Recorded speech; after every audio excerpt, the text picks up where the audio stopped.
welcome to the Old Time Radio Westerns. I'm your host, Andrew Rhynes, and let's get into this episode. This episode is going to be Tales of the Texas Rangers. Original air date, it's February 11th, 1951, and the title is Hatchet. Hope you enjoy, and again, thanks for listening. The National Broadcasting Company presents Joel McCrea in Tales of the Texas Rangers. Tonight, transcribed from Hollywood, another authentic reenactment of a case from the files of the Texas Rangers.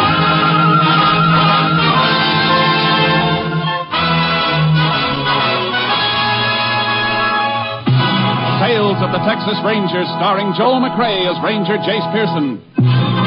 Texas, more than 260,000 square miles. And 50 men who make up the most famous and oldest law enforcement body in North America.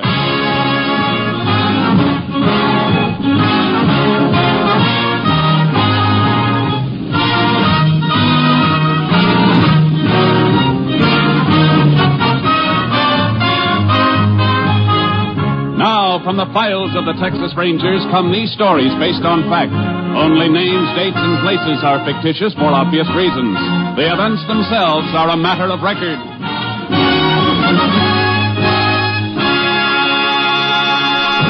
Case for tonight, the Hatchet.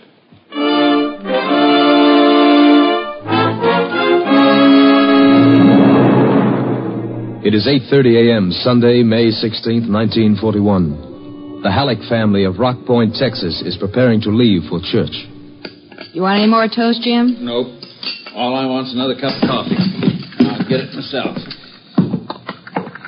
Why don't you sit down and eat? Well, I would if I could get that boy to the table. Robert? Robert!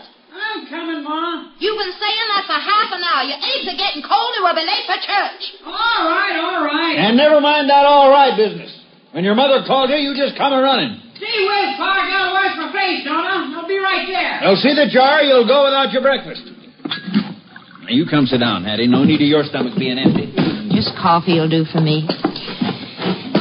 Seems like the older a boy gets, the harder it is to get him out of bed in the morning. What time did he get in last night? After 11. Him and Sadie Lewis went to the picture show. I told him I wanted him home at 10 o'clock nights. Oh, Jim, it was Saturday night. He goes to school all week. Well, school will soon be over. He'll be working with me in the store all summer. Maybe he won't feel much like staying out half the night when he's been on his feet all day. Look at the time. Robert! I'm here, Pa. I'm here. Well, it's about time. Well, get your breakfast, but the eggs will be like rubber. I don't want anything to eat. I'm not hungry. Well, why didn't you say so before your ma wasted her time and the food? You gotta eat something. I'll have breakfast when we get back from church. Sure, that'll be fine. You can make more work for your ma that way. Gee, Pa, I just don't feel hungry now. Oh, leave him alone, Jim. I'll get him something later. I just put the dishes in to soak. You two want to get out of my way. Why don't you go next door and tell Mr. Driscoll we're about ready to leave? Is he riding with us again? Yes, he's riding with us again, so stop sulking about it. Come on. You ought to be glad to have your teacher for a neighbor. You wouldn't be at the head of your graduating class if it weren't for his helping you. I see enough of him in school without seeing him Sunday, too. Yeah. Well, when you get away to college in the fall, you might be wishing you had somebody like him close by to give you a hand. Ring the bell.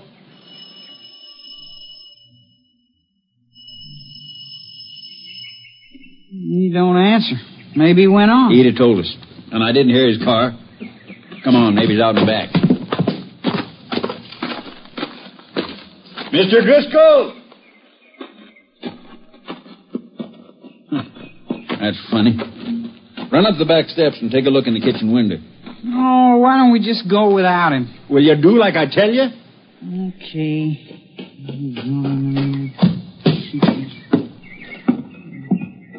See anything? No, he didn't. Pa! What is it, son? What's the matter? Look at him, lying there on the floor. Oh. Pa, what is it? What happened to him? Come away, son. Don't look any more. Come away. I gotta call the sheriff. It looks like he's been murdered.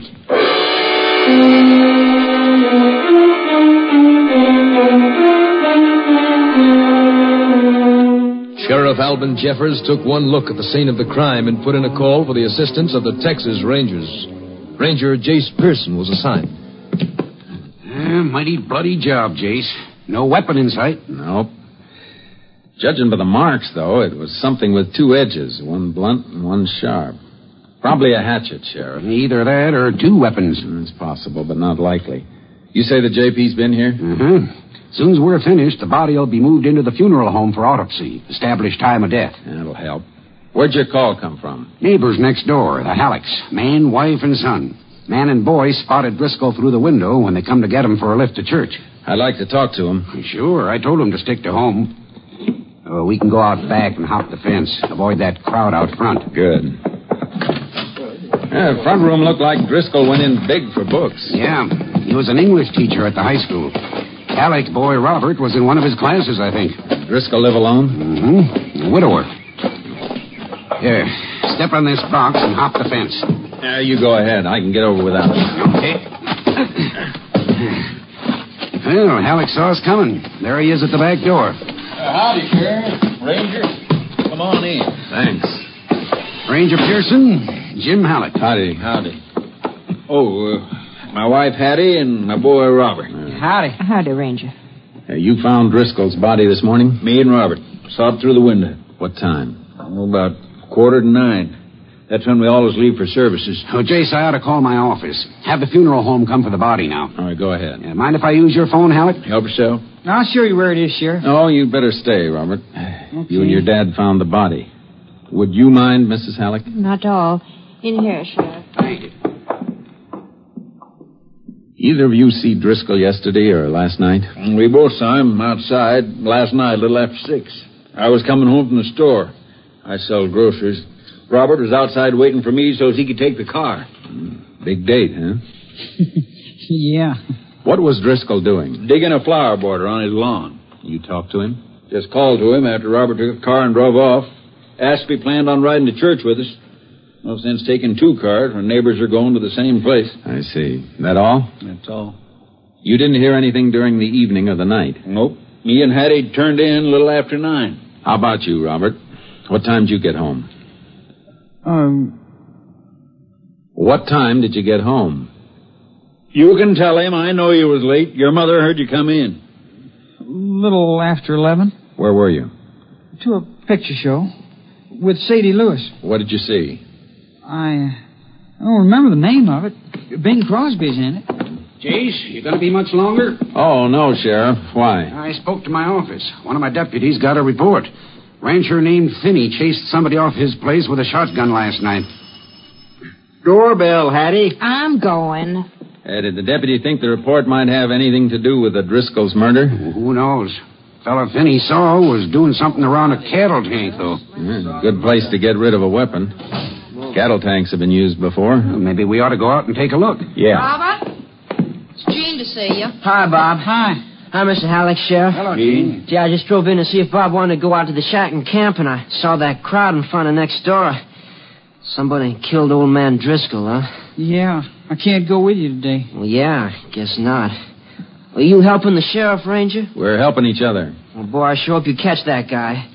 Mr. Driscoll was the best teacher we ever had. We'll try to square things for him, Gene. Coming, Jayce? Yeah. Thanks for your help. We may want to talk to you again later. You're sure welcome, Ranger.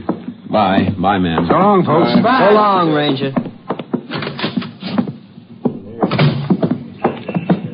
Who was that kid, the one who just came in? You mean Gene? No, name's Gene McCrea. Pal of Robert's. They go to school together. Why? Just wondering. Robert Halleck ever give any of you any trouble around here? Yeah, we'll take my car. No, he's a good kid. Why? I just got a feeling he was covering up for something, that's all. Like what? If I knew that, I wouldn't be wondering about it. How far to Finney's place? Turn off to the right about 6 miles out. Just this side of the Lewis place. The Lewis place? Well, Robert Halleck says that he was out at a movie last night with a girl named Sadie Lewis. Yeah, she lives out there. Mike Lewis' daughter. Only 15, but a big girl for her age. Lewis watches her like a hawk. I'd like to stop by the Lewis place and talk to that girl. Okay, we can go out there after we check at Finney's.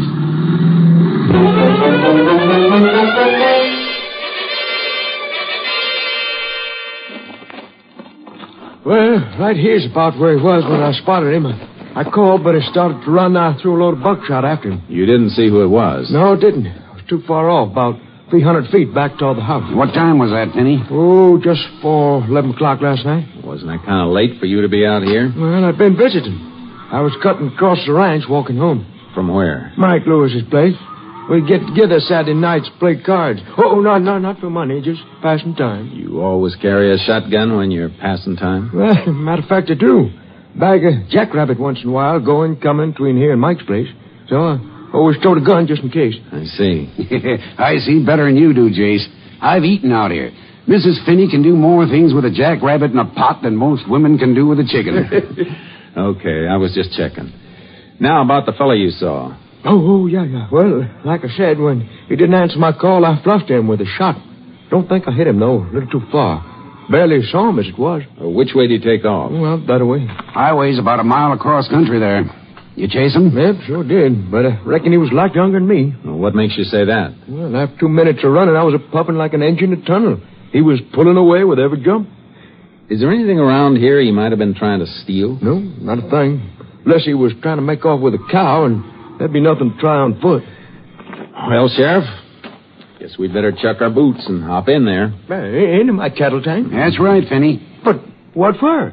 If we're lucky, the weapon that was used in the killing of the high school teacher, Driscoll.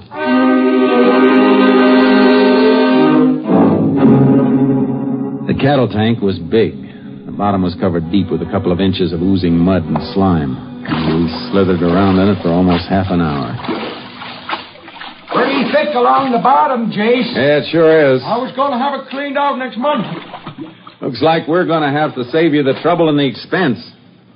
We'll have to call a pumping crew, Sheriff. Yeah, looks that way. Hey, give me a hand up, Penny. All right, now, easy. Thanks. Wait over here, Jayce, and we'll boost you out. Okay, Sheriff. Well, we're sure going to feel silly if we have this pumped out and there's nothing here. We'll feel sillier if we don't have it done and there is something here that turns up later. I think we ought to... What's the matter, Jayce?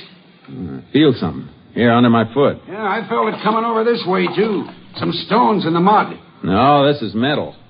Wait, I'll get it. What is it, Jayce? Look for yourself, Sheriff. Just about what we're looking for.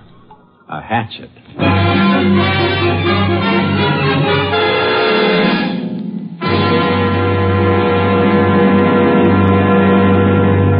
You are listening to Tales of the Texas Rangers, starring Joel McCrea as Ranger Jayce Pearson. We continue now with tonight's case, The Hatchet, an authentic story from the files of the Texas Rangers.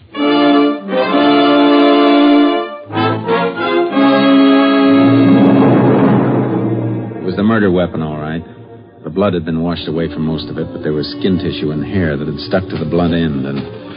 Yeah, I reckon that's it, all right, Jayce. But who threw it away on my place, and why? The killer wanted to get rid of it in a place he thought nobody'd be liable to find it. Must have thought of this spot last night. That means he knew the place. He wouldn't cross the range on foot unless he did. You say he ran off that way? That's right. Like Sheriff said, the highway's about a mile. He could have left a car there he was getting back to, or he might have cut off in another direction when you lost him. You have horses here, don't you, Finney? Why, sure, but nothing like the one you're towing in that trailer behind your car. It's really a horse, Ranger. I think so, too. What I want is a mount for the sheriff here. Where do you figure on riding, Jayce? Out on the range, see if we can pick up a trail. I'll unload charcoal and start ahead, and you walk back to the ranch house and get one of Finney's horses and catch up to me.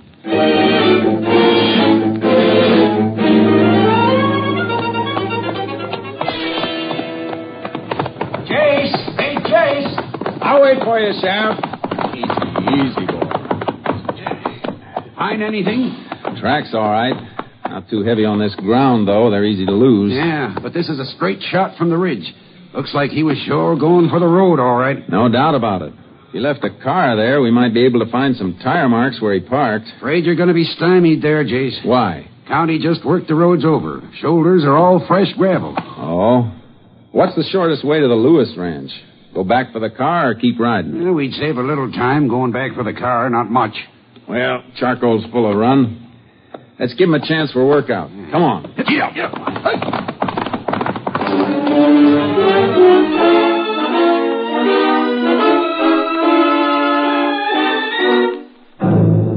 The Lewis ranch was big and well kept.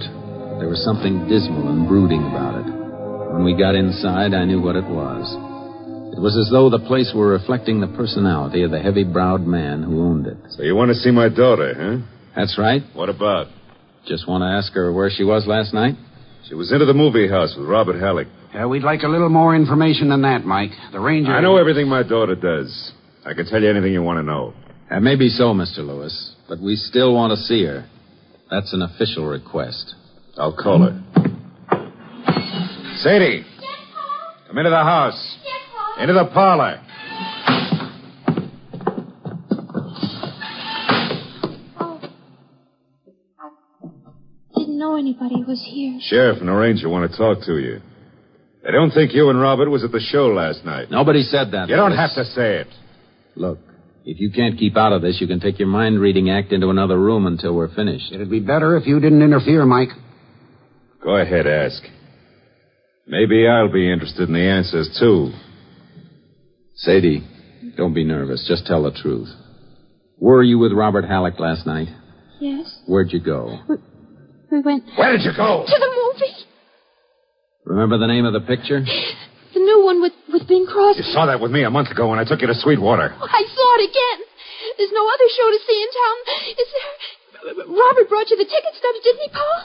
Brought you the ticket stubs? That's right, Ranger. Brought me the stubs. My daughter's supposed to be someplace. I want to make sure she's there.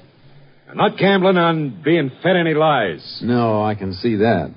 You're not gambling that your girl might tell you the truth either, given the chance. Reckon the law's got nothing to say about that. I reckon not.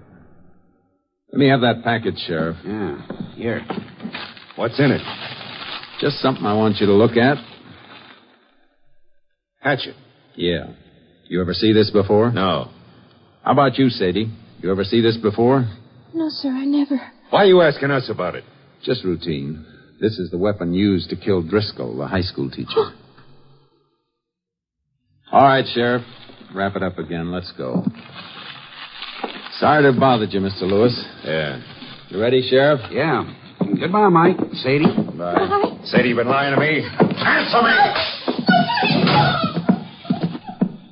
Yeah, looks like Sadie's in for a rough time, Jayce. Yeah, she wasn't telling the truth. He knows it. Her story ties in with Robert Halleck's, Jayce. I know. It'll be dark by the time we get back to Finney's place. Movie house open tonight? Sure. Why? I want to talk to the manager.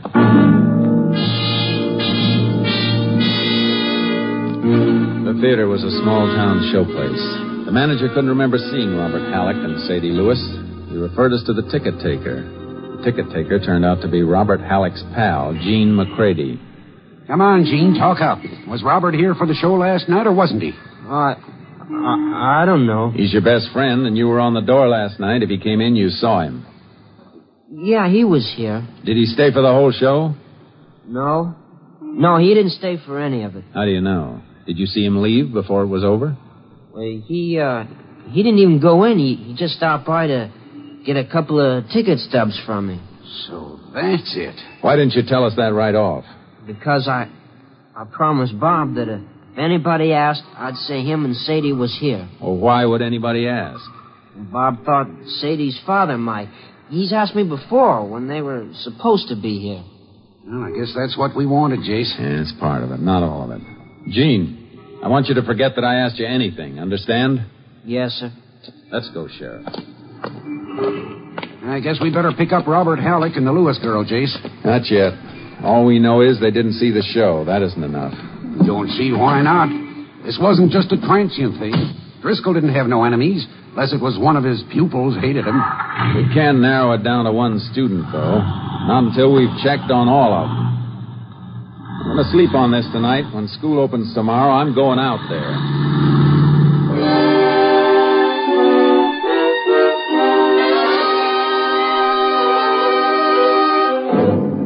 Driscoll had been a popular teacher at Rock Point High, but he had an iron-bound code of ethics where honesty was concerned, and that was the key I needed. I found the answer in a batch of test papers he'd been grading. I took the papers back to the sheriff's office. Morning, Morning, Jayce. Morning. Find anything out the school? Plenty. Look at these. What are they? English class test papers of Robert Halleck and Jean McCrea. I see. Halleck's mark's pretty high, 94. Yeah. Hey, only half the answers on McCready's paper have been checked. His isn't graded. Compare them and you'll see why. His answer to every single question is exactly the same as Halleck's, all the way down the line. Driscoll must have noticed it while he was marking. You think McCready was cribbing his answers from Bob Halleck's paper? Halleck was at the head of the class. McCready was just barely hanging on. Those papers were clipped together in the drawer of Driscoll's desk with this slip of paper. A few notes scribbled on it in Driscoll's handwriting. Here, read what it says. An obvious case of cheating. Flunk McCready. If Halleck knew of this, advise principal neither should be permitted to graduate. Well. The test was on Friday. Driscoll must have been grading those papers after school let out. Halleck came home, but Jean McCready was sitting out a punishment in another class for being late. That means Driscoll might have run into Jean Friday afternoon and asked him about it. That's what I figured. Of course, Jean could have told Bob later. Yeah, he could have. Robert Halleck's the boy, all right, Jayce. He lied about where he was Saturday night, and Jean was working at the theater. Maybe yes, maybe no. You get the autopsy report yet? Oh, yeah. Came in this morning. What time did Driscoll die? Between 9:30 and 10:30 Saturday night. Then we can't eliminate Jean McCready. Why not? He starts taking theater tickets at 6:30, but the box office closes at 9 when the main feature goes on again. He's got nothing to do after that. His work's finished. Well, I didn't think of that. You better give me the hatchet, Sheriff. I'll need it. Sure. Got it locked in the drawer here. What's your plan? You go out to the school, get Bob Halleck, and bring him to his father's store. I'll meet you there. Would you want Jean McCready, too? He's not in school. He's supposed to be home sick. We can pick him up later. I don't want him and Robert together.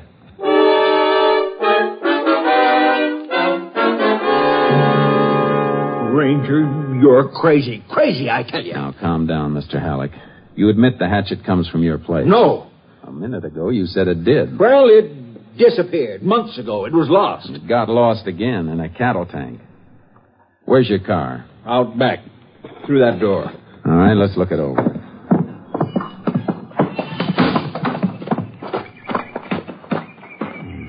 Your son was using this car Saturday night. Yes. Why? What are you looking for? Hatchet had to be carted away from Driscoll's, and there was blood on it. I'm looking for a stain. Well, you don't see any, do you? No. I see a spot on the front seat that's cleaner than the rest. You smell that? It's been rubbed with gasoline. Ranger, you're wrong. You gotta be wrong. My kid wouldn't do a thing like that. Out here, Robert. Now, here we are, Jayce. Oh, what's the matter? Why did they take me out of school? Son, whatever you've done, me and your ma will stand by you. Now, tell him the truth. You were at the show Saturday. Tell him you were. How about it, Robert? Jean said you just dropped by to pick up ticket stubs. I wasn't at the show. Why didn't you tell me? Why? I couldn't. Because of Sadie's father. He'd kill her. You better tell us what happened, boy. Why, I picked up Sadie in the car at 6:30. We went into the movie house to leave the car with Jean and get the stubs. You left the car with Jean? Yes. So it'd be around the theater in case Sadie's pa came by. Well, then what happened? Then we arranged for Jean to meet us out at the crossroads between the Lewis place and Finney's at 11 o'clock.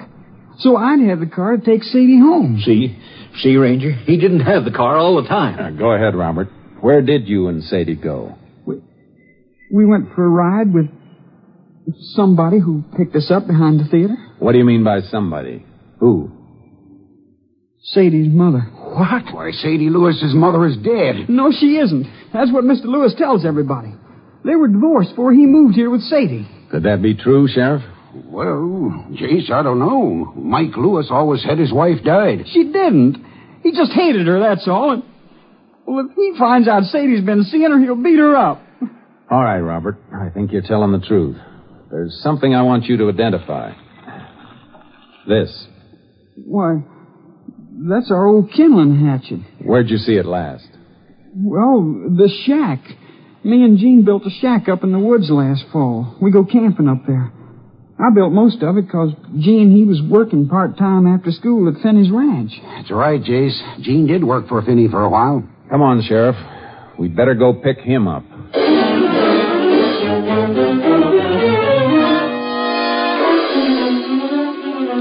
Gene McCrea wasn't at his home, and he wasn't sick. We got the location of the shack he built with Robert Halleck, got horses, and rode into the woods to look for him.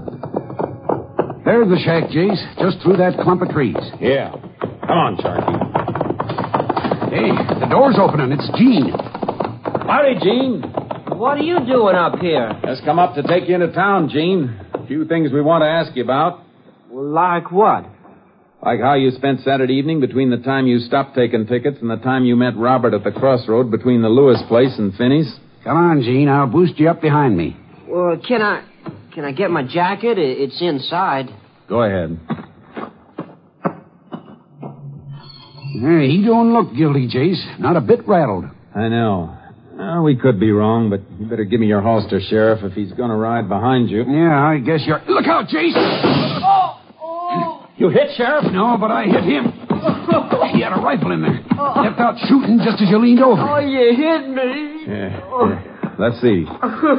There's a flesh wound through the side. I didn't want to hurt him, but Mr. Driscoll wasn't going to let me graduate, the old fool. All right, shut up and hold still till I fix this wound. Will he be all right, Jayce? Yeah. I'm sorry I had to do that, shooting a kid. Yeah, but his being a kid doesn't make you bulletproof. And it didn't stop him from killing Driscoll. There. All right, Sheriff. Let's rig a litter and carry him in.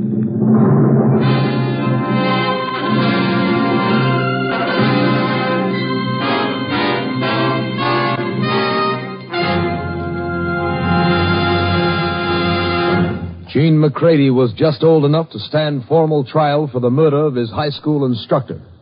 On September 20th, 1941, he was taken to the state penitentiary at Huntsville to serve out a sentence of 25 years.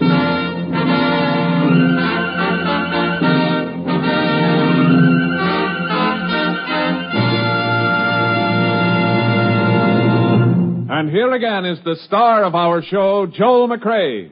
There's a poem that was sent to me by Captain M.T. Lone Wolf Gonzalez, who's commander of Company B of the Texas Rangers. It's not only amusing, but seems to reflect the thoughts of many a police officer. I hope you'll enjoy hearing it. It's called Not Guilty. I guess I've seen 1,000 men go in this jail and out, from tramps with month-old whiskers to rich men with the gout. Not one of them was guilty of the crimes the law accused. Seems they were all just victims of some officer's abuse. From the time the keys are rattled till they're locked up in the cell, their voices, though they differ from a whisper to a yell, the song is always just the same that everyone will sing. I don't see why they put me here. I haven't done a thing. Makes no difference what they've done or how mean the crime has been. When they're locked behind those prison bars, they're always free from sin. Though the evidence be solid and their voice with guilt may ring, they'll stand right up and tell you, I haven't done a thing. Good night, folks. See you again next week. Good night. Next week, Joel McCrea in another authentic reenactment of a case from the files of the Texas Rangers.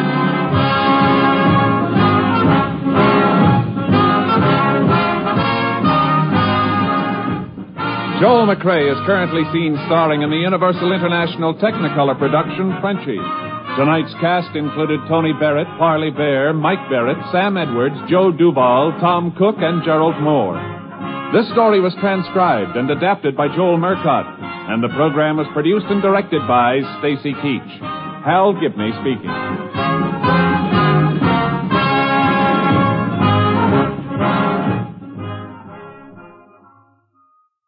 Three chimes mean good times on NBC. There's music, fun, and prizes Monday through Friday on NBC to help your busy morning along. Tommy Bartlett brings you Welcome Travelers. Walter O'Keefe MC's Double or Nothing. Clever quizmaster Bud Collier asks the questions on Break the Bank. Jack Birch presents Songs and Stories, and Dave Garroway with melody and humor. That's Monday through Friday on NBC. Now, hear the $64 question. 3 chimes mean good times on NBC.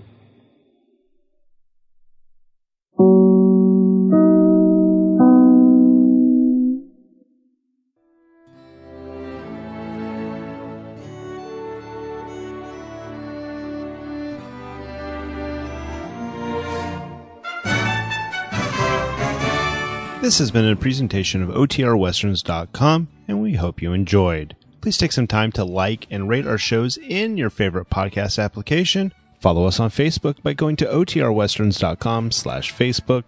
Join in the conversation by going to OTRWesterns.com/Discord. And don't forget to send us an email, podcast@OTRWesterns.com. This episode is copyright under the Attribution Non-Commercial Share Alike copyright. For more information, go to OTRWesterns.com/copyright. Have a great day, and again, thanks for listening.